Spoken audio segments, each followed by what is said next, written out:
This is Fantology. You may have heard of us. All right, what's up, fantasy book fans? This is Steven, your host with Fantology Podcast. I have my lifelong friends, Jake and Ben here, and a special guest, Jeff, who has been on with us before a couple times, right? And Jeff made a Facebook post that has inspired some, I guess, debate amongst the Fantology crew, and so we wanted to have him on to chat about it more and thought it would turn into a fun episode. I'm excited to be here. Thanks for asking me on. So who wants to introduce the topic? I think Jeff has to, right? Like, so that way we don't misrepresent anything. Yeah, okay, there it is. Yep. Yeah, so I can do it. So I have a 6-year-old daughter and a 4-year-old son. And last year, kind of in the middle of the year, I started reading them Harry Potter, and it just brought back. So I've read Harry Potter again since I read it as a child, but for some reason, like reading it with my kids brought back just so much nostalgia and memories, and just memories about not just the book itself, but like about what I was going through in my life reading the book with my cousins and my friends, and how we'd all would like wait for the next book to come out. And then when the movies came out, we'd all wait for the next movie. And I had this memory of like when I was in Egypt, we stayed with some friends, and this little girl who is the daughter of my friend was like, "Can you help me get the Harry Potter book? I really want to read the Harry Potter book." And she's this little like beautiful Muslim girl, and she was like super pumped to get the Harry Potter book. And so anyway, so that's what spawned the Facebook post. Basically, the Facebook post just said like, basically just questioning in today's culture with just the fragmentation of media and subcultures, like, can there be a phenomenon as big as Harry Potter again? Like, would that ever be possible? So that's the gist of the topic. Yeah, and this is something that I think hits close to home. I know that Josh I think his 6-year-old son is on book 5 or 6 of Harry Potter, so he's going through something super similar. And so I think that those of us with like kids that are starting to get older are kind of seeing this, where it's like we want our kids to have like similar experiences as we did growing up, where you're just like able to go to school and talk about like what's happening, like what the big thing is. And it seems like, yeah, to Jeff's point, it's like things are getting more and more fragmented, so that people are just having diametrically opposed experiences throughout life. So I'm excited to talk about this and see if we can come up with some counter examples that maybe have kind of risen to that level, or see if we can make some predictions as to how to go. Yeah, and I guess just since this is Fantology, do we want to center it more around like that fantasy space that Harry Potter can live in, or more broad? Let's try to like start there, and then if there's other examples, like we can open it up to whatever. Yeah, cool. Yeah. So how would we define the Harry Potter like phenomenon experience? Because we're all that age that Jeff described, where it was just awesome growing up. It was like the thing that the entire world was united. Not the entire world, because there were those who did not allow Harry Potter to be read. But, most of the world was like, Harry Potter's awesome. We're all going to read it, right? At the time. I think even a lot of the staunch, you shouldn't read this because of sorcery, witchcraft, were eroded by the time the 7th book came out. I don't know. Maybe not, exactly. At least that was my experience. I think by far the majority of it, yeah. Or maybe those people who had been ostracized so badly at school that you just can't hear about them anymore.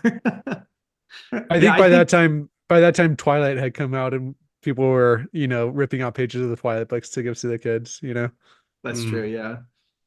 I think an underlying.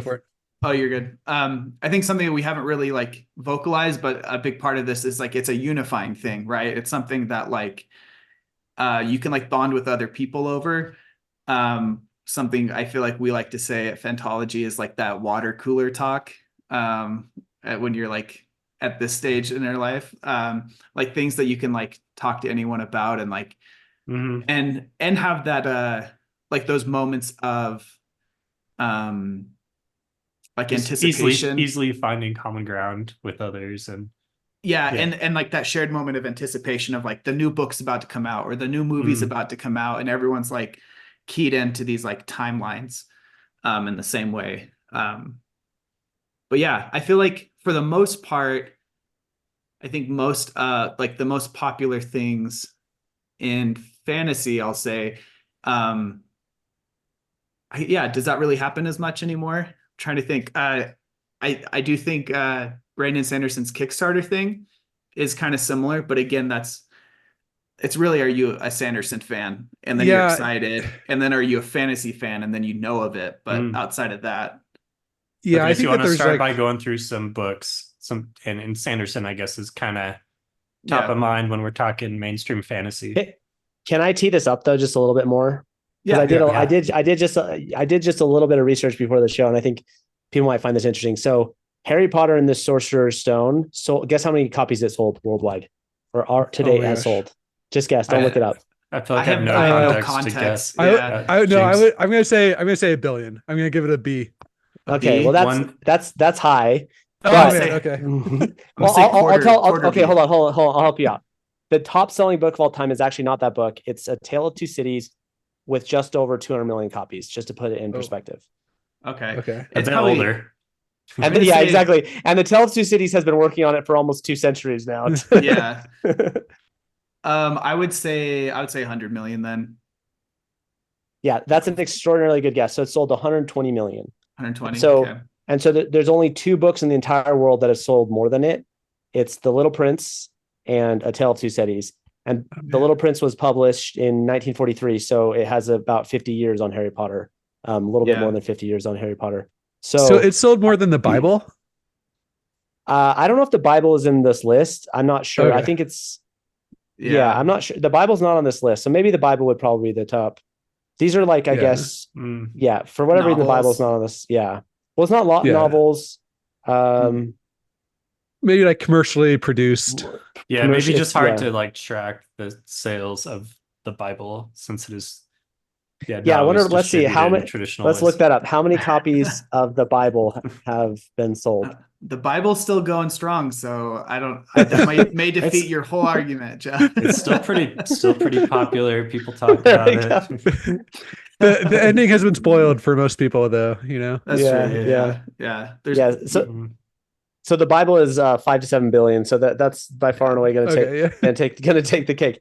But nonetheless. So, but if you total different up, category.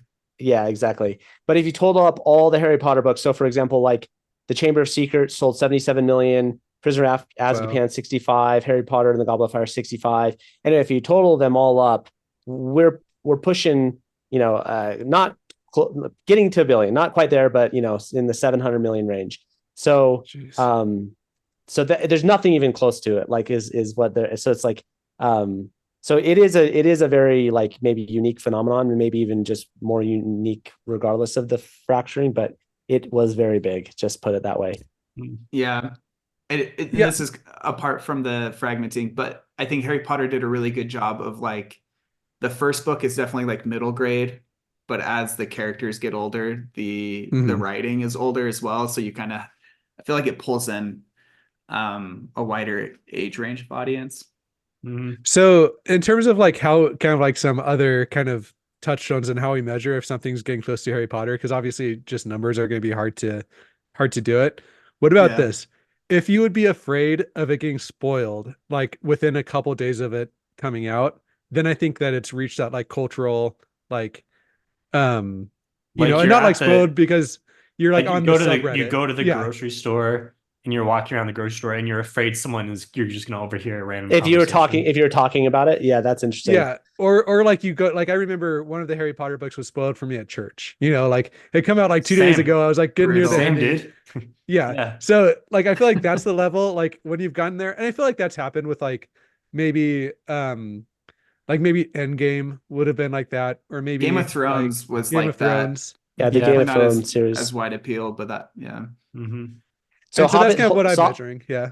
Hobbit sold 100 million. So just have been things that have gotten close, but again, quite a lot longer to work at it. Yeah. So maybe we're not going to say, will there ever be another Harry Potter or what is it? But just, will there be another cultural phenomenon to the point where, you feel like it may be spoiled, or you can just bring it up with a random person and they probably at least like know what it is and have heard about it if they're not like actively reading and watching it. Like it's just something that surpasses different, regular cultural barriers. Yeah, and I think Yeah. that's what's interesting is because like I agree with you when I posted this, some people responded and said, well, Taylor Swift is one. They mentioned Endgame, but these are not books, and that's kind of my point. Is like they're very different like types of cultural artifacts. So I think that like I can imagine other types of things being like that, like maybe Dune 2. I don't know, but I just don't know if a book can do it again. That's what I really really question. Is like I don't know.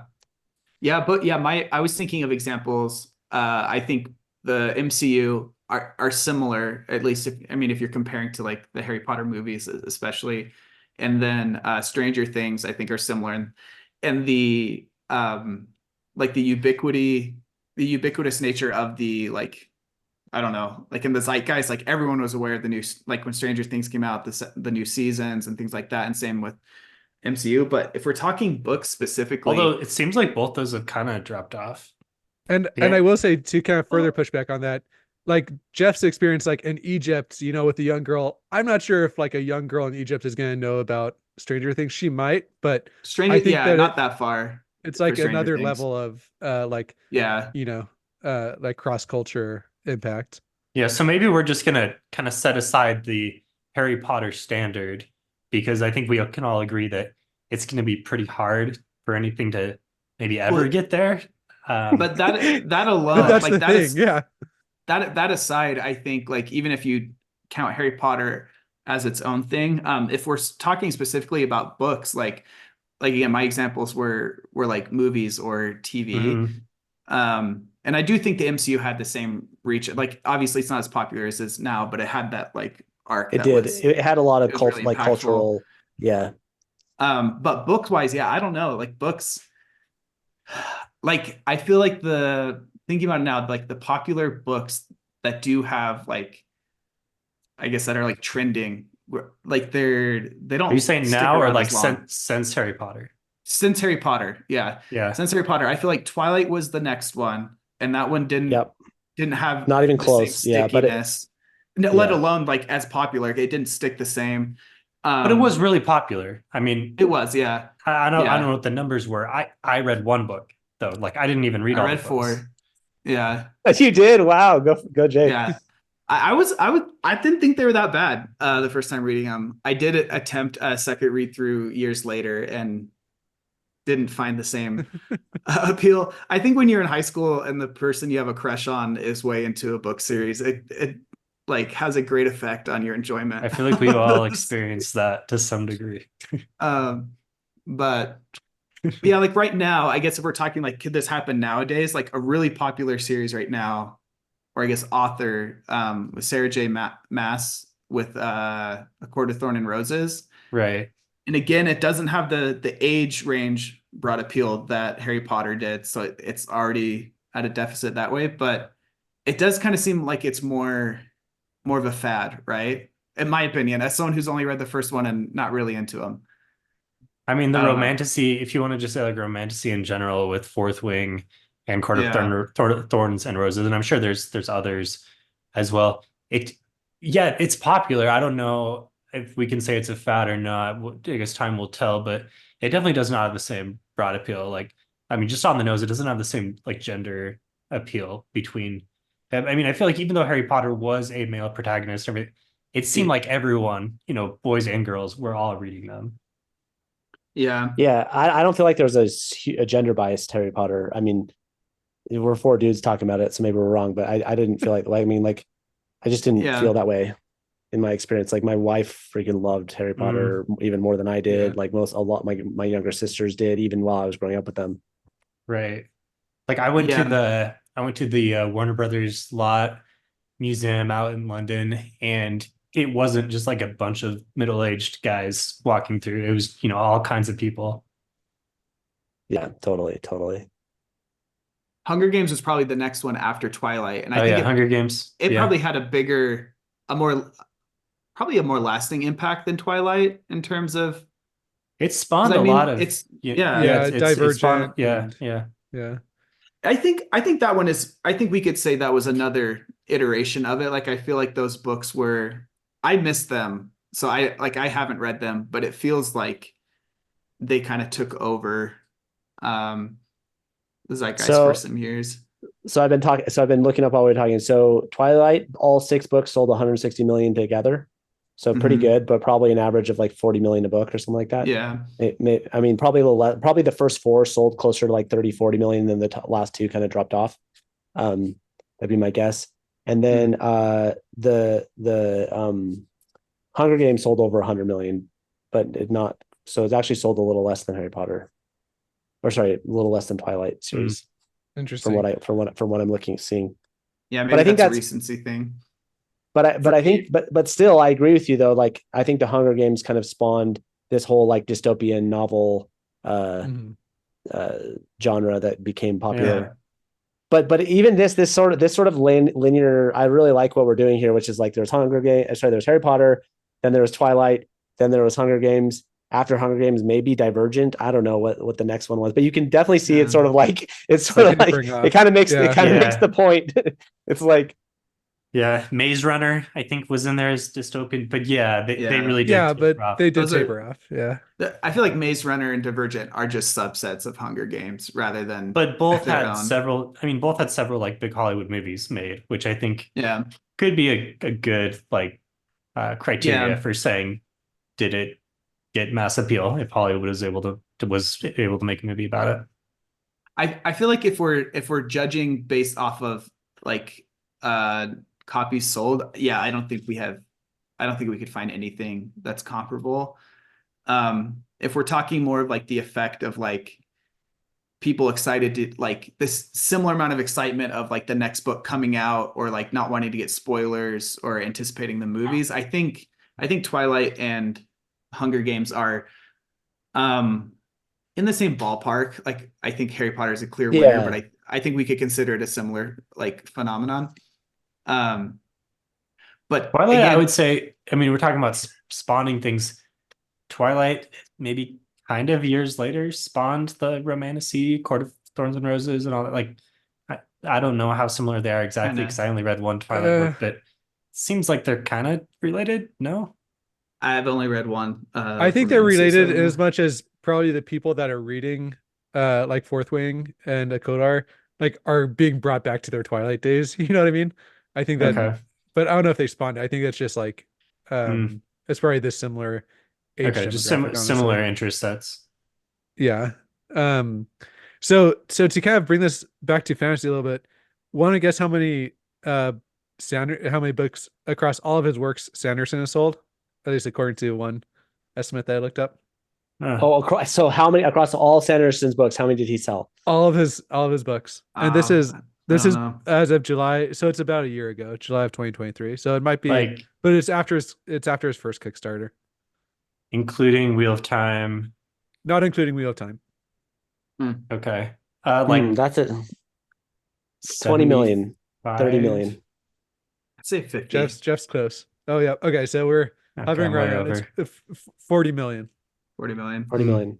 which is That's actually like insane. impressive, but Yeah, it's yeah, not, yeah. you know. I mean, he doesn't have the. I mean, if we take time into account, right? Like Harry Potter came out early 90s. So if we give Sanderson, when did he first start publishing? I mean, he started like 10 years later, right? So it's not But that he also big. has like 3 times the like- number of books than Harry Potter. Right, yeah. Yeah, that's across. Yeah. Uh-huh. That's Yeah. true. Yeah. I think he was like 2006, 7 is when he Yeah. was Yeah. born in Elantris. in What's his Northumbria. highest selling book? Oh, let's see. It's got to be Mistborn, Probably right? Mistborn, Final Empire. Yeah, that's my Yeah, bet. the first Mistborn book probably. Yeah. Yeah, probably. So that probably has what 7 million, 5 to 7 million sold would be my guess. Hmm. Oh, And so this is interesting though. Oathbringer was the most pre-ordered audiobook on Audible history at the time of its publication. So That's it's cool. Yeah, getting I mean, yeah, but Audible But I wasn't think a that- thing years ago, right? Right, but Yeah. I think that maybe it like is a good data point that Oh, that's true. Are we considering audiobooks in all this? I think things we've have got to changed. consider audiobooks. No, I Well, think we what should, but like, are the numbers we're talking about considering them? Mm. well, what I was gonna say is if Sanderson can break these types of records while still being that far behind something like Harry Potter, like that's kind of a data point to indicate that yeah, like like you're breaking this record, but it's still not what like comparable to how things were previously in the market. Yeah, and we recognize, where Sanderson writes long epic fantasy books, it doesn't have nearly the mass appeal that something like Harry Potter does. I think if we're not taking into account other forms of media, then I would say I don't know. I don't think there could be something with the lasting like effect. Like I do think there could be things that are like quick flashes of like excitement that people are all into, which again, So like some trendy fad, but I guess So that's why that's what the question is though. Like why not? Like it would appear like if you're like an alien coming down to observe Earth, it would appear that it should be more likely that something gets so popular, right? Because there's so many more avenues of sharing and talking Distribution. about it. Yeah. Yeah. So much more distribution. So why is that? Why do we think that is? like all the stories are played out, because that's clearly, not true. Like there's nothing super unique about Harry Potter. Boy goes to wizard school. It's happened before, it's happened later. Yeah, that's the interesting thing is like Harry Potter's really good, but also there's some very frustrating things about it on a reread. And so like because that's one thing the one you could say you could just say it's just so good that like it deserved to be what it was, and just by it's pure artistry. And while I think it's fantastic, I really think there's some amazing things about it. I'm less into that argument. I buy that argument a little bit less. Like I think there's just as good as stuff that's been published since Harry Potter. It just oh yeah, like this is like living in an alternate reality. But if Patrick Rothfuss or George R. R. Martin were faster with their publishing dates, like I feel like they'd be really good examples of within the fantasy book community, like specifically just that excitement of like the next book coming out. And but I feel like just they had so much hype, I Do you guess. think something, so to replicate Harry Potter, does it need to be young adult, or does it need to be, geared towards, it needs to be like for all ages?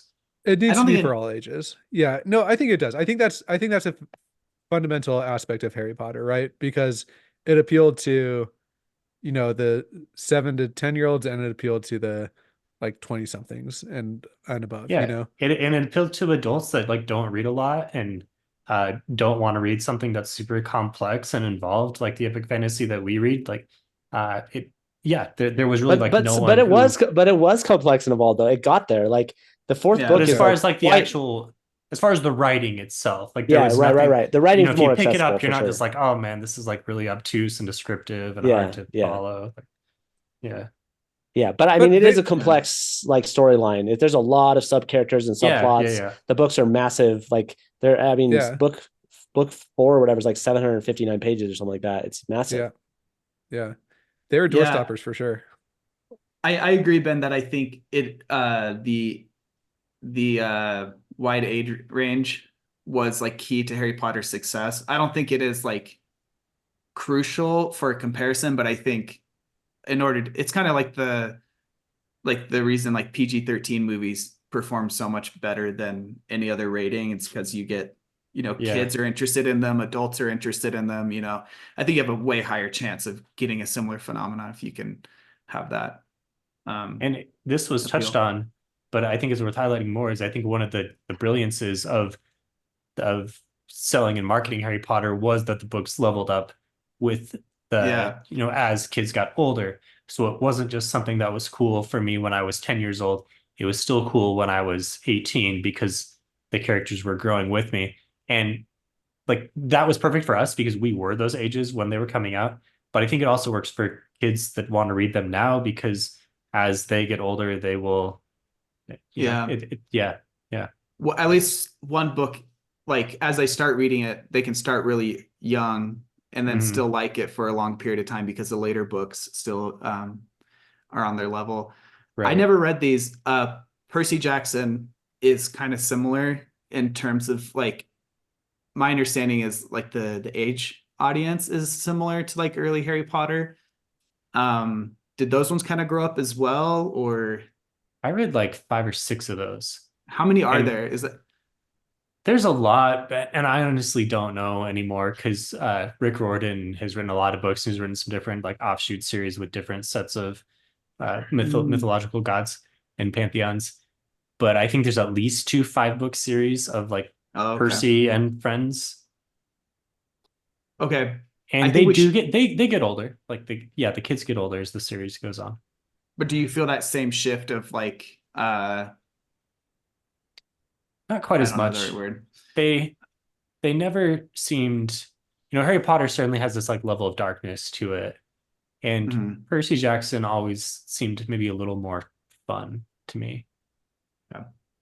So one more just like armchair theory while we're throwing out the things of like what made it so big and could that be replicated again is so one thing that's interesting is the largest cohort in America is not the boomers, it's the millennials. Like and the single biggest age in the country right now is people who are 33 years old. And so basically like Harry Potter was like written exactly along like as that cohort of people like grew up and became into adulthood. And so that was like just the timing of that was really fantastic. Gen Z is quite a bit smaller, like a lot smaller than millennials. And so it could just be like the sort of American, like just the mass of our generation just like kind of pushed it into the stratosphere and kind of made it so popular. Yeah. So that's one other thing that potentially could have helped it beyond just like this like fragmentation is why it would be hard to reproduce. I really like that. Boomers. The Potter boomers. Is that us now? That's good. I like that theory. I also think that it did coincide with the growth of the internet. Like this is also like the time where like Lost is going on and everybody's like taking to the like internet chat boards and like theorizing about Lost. And so like there is this like freshness about like being able to like communicate with people on the internet and be able to like write fanfic for this. And so I think that that might have lost its originality like along the line. And so I think that also kind of might have played into this. Yeah. But it lost originality, but also in some ways it kind of feels like the internet was like a more innocent and fun place back then. Like I feel like the internet has really, and maybe it's just because we're tired of it, but I also feel like the structure of the internet has changed a lot with just like basically all of it happening on, the few big platforms and algorithmic like driven stuff. And I don't know, the politicization of the internet. I don't know. What I think is most interesting about this conversation is not so much like can it happen again, but if it can't, which I think we're kind of in the camp that it'd be unlikely to happen again. Like, is that a good or bad thing? Like, is it either, or is it just different? Because like we've talked about the fragmentation and how that's affected this, like people's interests are so diversified now that it's hard to find something that, covers all of them, which I can like, obviously that's a drawback in that aspect, but I think in the long run, I think that fragmentation is probably better for society because even though like you had these things that were popular with everyone, they weren't super popular with everyone. Everyone had their varying interests, but I like in my mind, it's like pre-fragmentation. If you had these niche interests that you're really into, you had no way to fully experience them, and you were limited by not having. So it's more optimal for more people. Yeah, exactly. Yeah. So like nowadays, like if pretty much any interest you have, you can find a community online to experience that with. And I think that's really important. And I think it promotes this diversity of thought over something that appeals to everyone. And in my mind, it seems like a worthwhile trade-off. I don't know. What do you guys think about that? Or does it also promote some like echo chamberish stuff of, for sure, we're into epic fantasy. We only talk to other people that are into epic fantasy. Therefore, we think Brandon Sanderson must be the biggest author in the world. Yeah.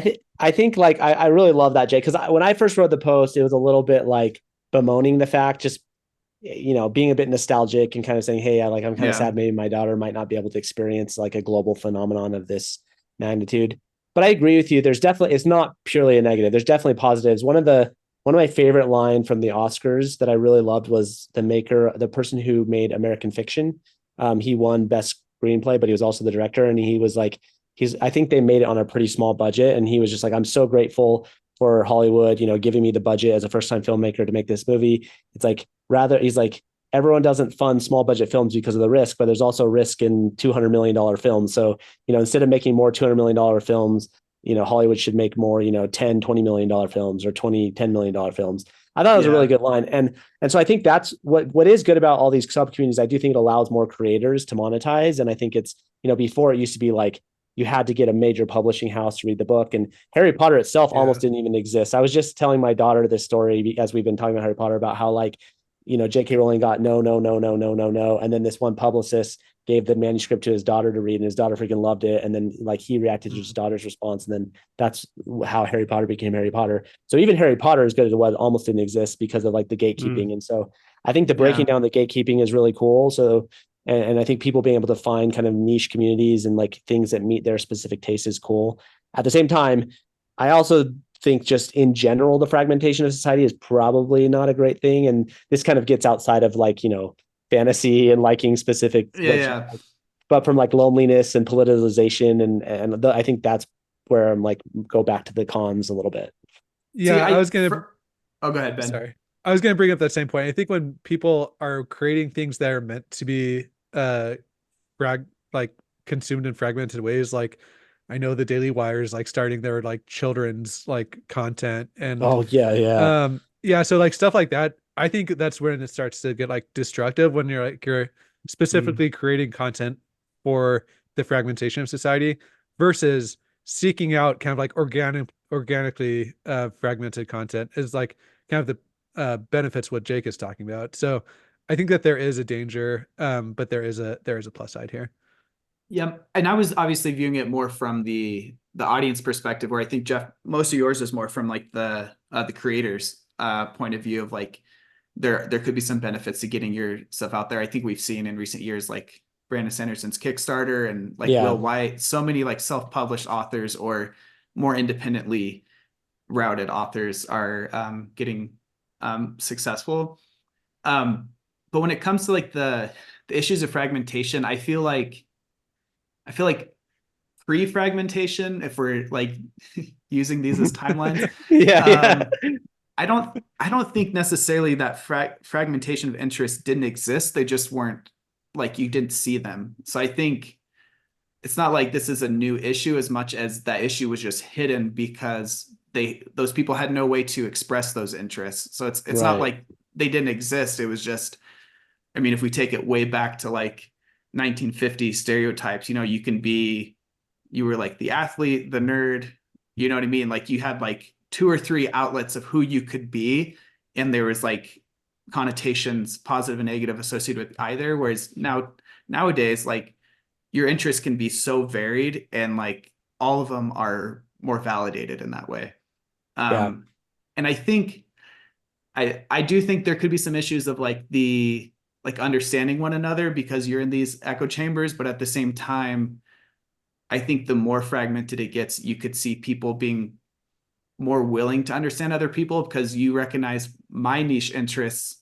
Like I understand my interests are niche and I have my community. So when I hear someone else's niche interests, I can understand that like, oh, that's to them what this is to me, and recognizing that like my interest isn't the whole of interests out there. It's just a tiny aspect of it. As long as you're like socially intelligent enough to be able to be interested in others and break down those barriers and realize that instead of just like trying to share something and this person is not reacting and they try to share theirs and then you're just like, okay, we know we have nothing to talk about, which unfortunately I think like a lot of people struggle with. Like, it is hard to have that social intelligence and I think that there are positives and negatives, and I think that's a negative side is just in general people don't communicate quite as much. It's just a little bit harder. Yeah. And I will say that I think that there is an increased likelihood of loneliness that is associated if you're only able to interact with people of like-minded interests through virtual space, right? And I think that that's kind of playing out in society right now. And I wonder if that's going to be resolved or how that's going to be resolved, because, I might be able to find a lot of people on a Brandon Sanderson subreddit or fantasy subreddit or whatever that I can talk to, but like those interactions are probably going to end up being pretty shallow. Mhm. And so even though like I know that there's a lot of people that might share my interests and that might make me feel less lonely and less maybe of an oddball, it's still like there's still a danger to that, right? There's still like I'm not able to go out there and have rich, meaningful connections with people, In like person. like you might like in person, and Yeah. like you might with like that water cooler talk about Harry Potter, you I know? think I think a counterpoint to that would be those people who that is their community is all online. Before having that online ability, they would have no community. Like Yeah, their amount of in real life interactions would be the same. They would just Mm. be lacking other interactions online. sure. But if for So me, if we're just drawing a line in the sand, I'm for the sake of the debate, that's where I'm putting my flag. let me throw in another thing in there, which isn't directly connected to like, fiction, but it's an interesting thought I had. It was like, so we create 2.5 quintillion bytes of data daily. And Oh my gosh. with AI, it's gonna, that number will just, can Yeah. even go beyond immeasurable. But it's like, but at the same time, it's like, so we're creating all this information, all this data, all this creativity, but like, where is the next like New Testament or Bhagavad Gita or Tao Te Ching being created? Like, it's like I really wonder, like, is our culture like able to create anything transcendent just by nature of like how we orient ourselves to Mm. information and our Mm. communities? Just 99% crap nowadays. Well, I'm not saying it's Yeah. crap. I'm just saying it's like Not it's that. like Mm. like fragmentation is one element of it, but also it is just like our fundamental orientation to information.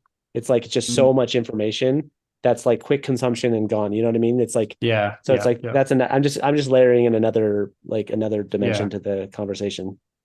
Interesting. Yeah, especially with like AI, like you kind of get the recursive problem where if it's just a copy of an original, then like is it by necessity going to go down each iteration, like the quality of it?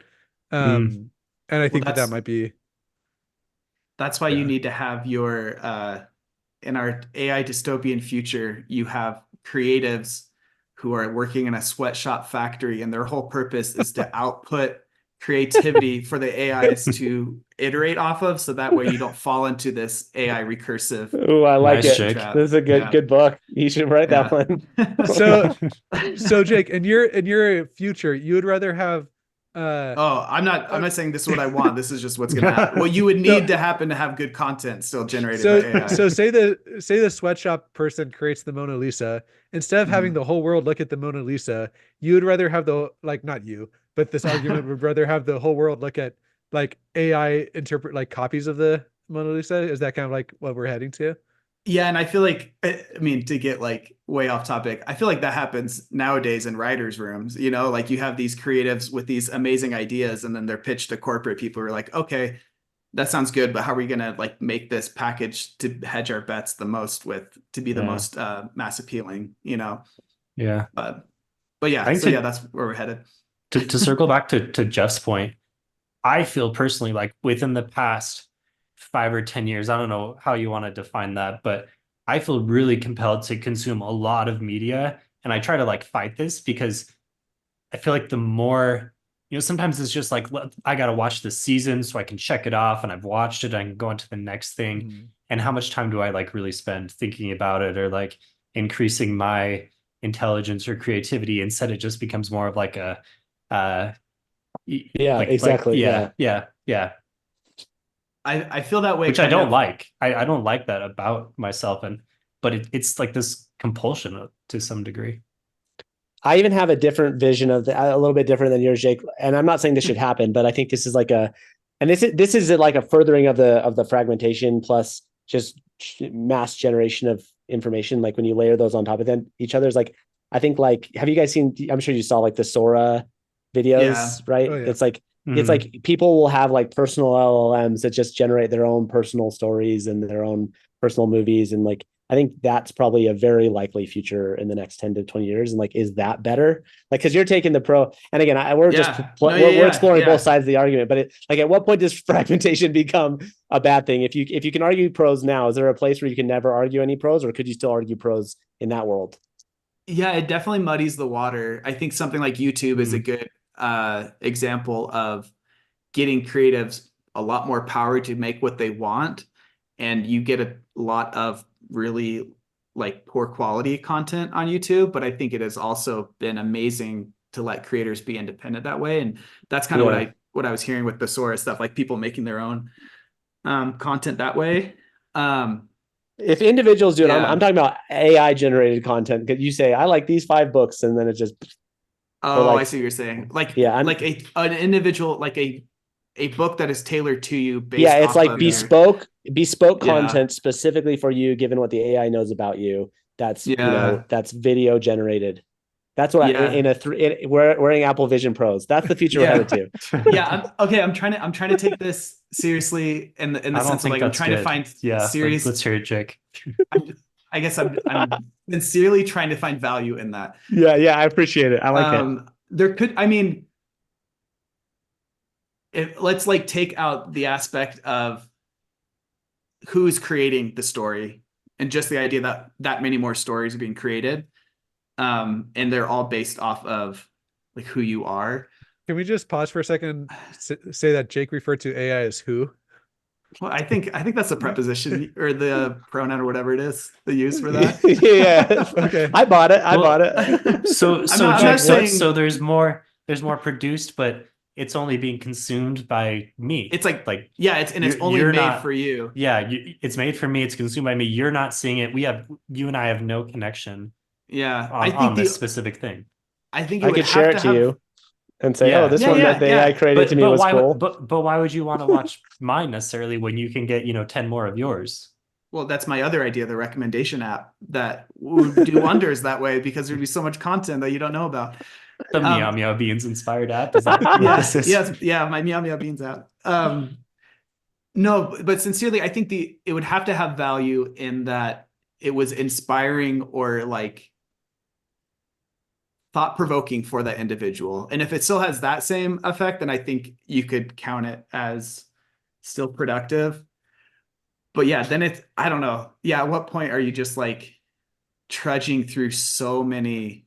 And like, if you think about like ratings as well, it's like, oh, this has 5 stars. Well, yeah, it has 5 stars from, I guess you still want the count of reviewers, From which one is a person. thing now.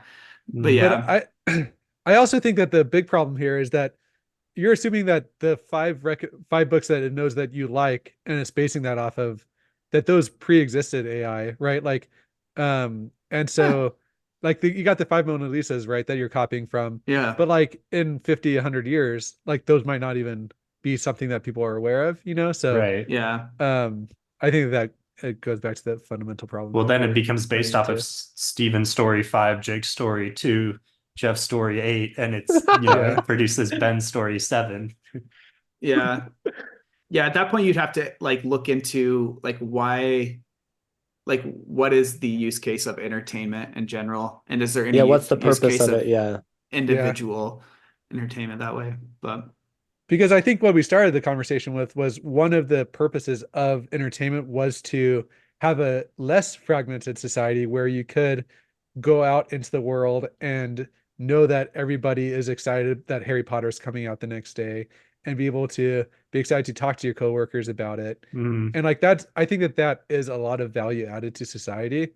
Whereas like if everybody's just going home and watching their Jake 5 video, like that's not great. yeah. Yeah, I don't think that Right. is the purpose of entertainment, but I think that is a like part of its value, like a big part of its value for sure. Again, it'd have to have some sort of value that would somehow improve the individual. But So yeah. So I wonder, would I as a person care as much about watching the latest AI generated Steven thing if I knew that it was going to be really hard to talk to anyone else about it after consuming it? I think if it was good enough, you would. I feel like that's like But I feel like a lot of the media I watch now, or like I'm into sports, I know not everyone is, but one of the reasons why I like it is because there's a community of people that I can talk to about the game or whatever. And I can't think of anything that I watch only myself. I don't talk to anyone else about that I like really am passionate about.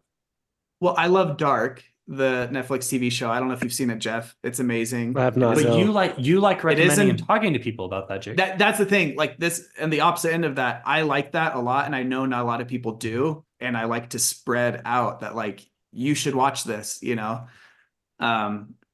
hopes that you will also recognize its genius. But I think part of the like if you're kind of like planting your flag in the fragmentation of society, you have to be comfortable not spreading it out, right? Like you have to be comfortable. No.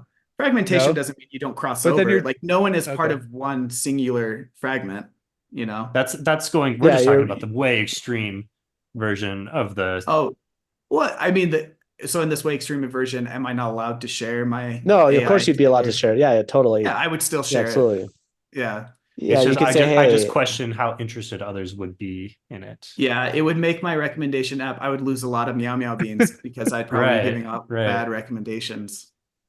I mean, like Jake, you and I are friends, so I might watch like one of your videos, but if it You doesn't still have not immediately watched grab me, any of Dark to this dude, day. I've seen a lot of I've seen and read a lot of things that you've recommended over the years. Come on now. I know, I'm just kidding.